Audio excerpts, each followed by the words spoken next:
Most people who read personal growth books already know what to do. They understand the concepts, that they've watched the videos, that they've highlighted the passages, and yet nothing changes. Today I want to explain the one missing link that almost every personal growth book assumes, but never clearly explains. Because if knowing were enough, transformation would be automatic. Read the book, watch the video, life upgrades instantly, but instead, most people end up informed, inspired, and completely unchanged. And here's the key distinction almost no one makes. Knowing happens in the mind. Doing requires safety in the nervous system and permission in identity. Dr. Joe Dispenza explains that change doesn't happen when you understand something intellectually. It happens when your nervous system has experienced a new state enough times that it feels safe to repeat it. In other words, insight alone doesn't rewire behavior. Emotion does. Once you understand that, the entire "why can't I just do it" question dissolves. Let's break this down into something usable. 1.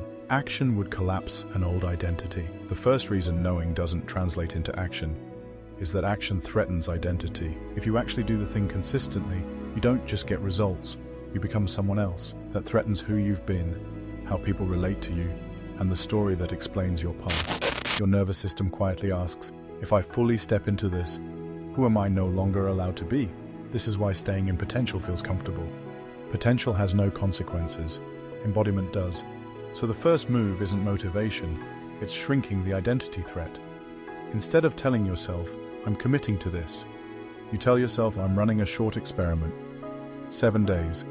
No lifetime identity change, no point of no return. The body relaxes when nothing feels permanent. 2. Success creates more risk than failure.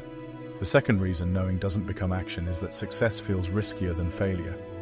Failure is familiar. Success changes the rules. Success brings visibility, expectation, irreversibility, no more plausible deniability.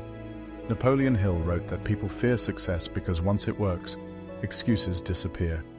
There's nowhere left to hide behind, I could have if I wanted to. So the nervous system slows you down before you cross that line. The move here is counterintuitive. Make the action private. Don't announce it. Don't post about it. Don't explain it. Power stabilizes in privacy first. Visibility comes later. 3. You're trying to act from discipline instead of alignment. The third reason knowing stalls is that people try to act from discipline instead of alignment. Discipline works when identity is stable, energy is high, and fear is low. When alignment is off, discipline feels like self-coercion, and the nervous system always resists force. That resistance shows up as procrastination, over-planning, distraction, or suddenly needing more clarity. This isn't laziness, it's your system rejecting internal pressure. The shift here is to anchor action to identity, not outcomes. Instead of, I need to do this to succeed, you say, this is how someone like me moves. Identity-based actions bypass motivation entirely.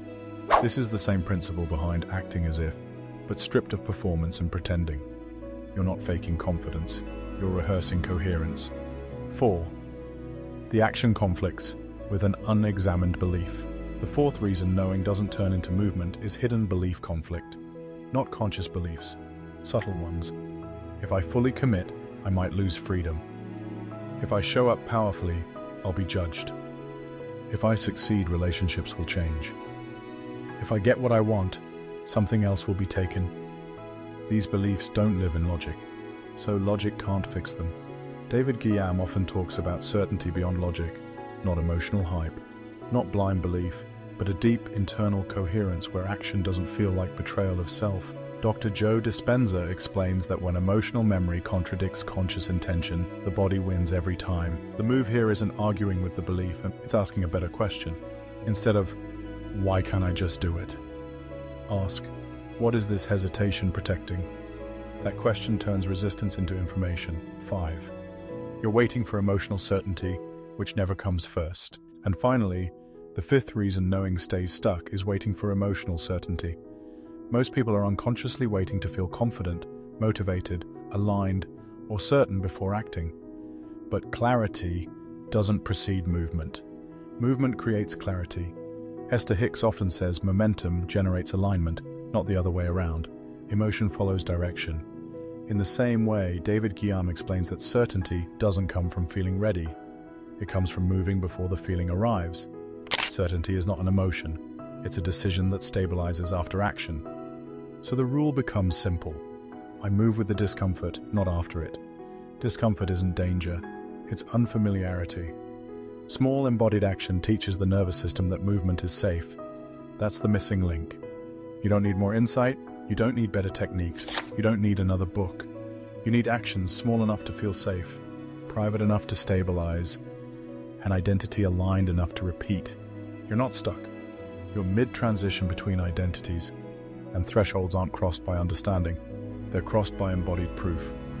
If this clarified something you've been quietly wrestling with, stay with the channel. This is what we do here. We decode what actually creates change. And if you want to go one layer deeper, tell me in the comments. What's one thing you know you should be doing, but haven't moved on yet?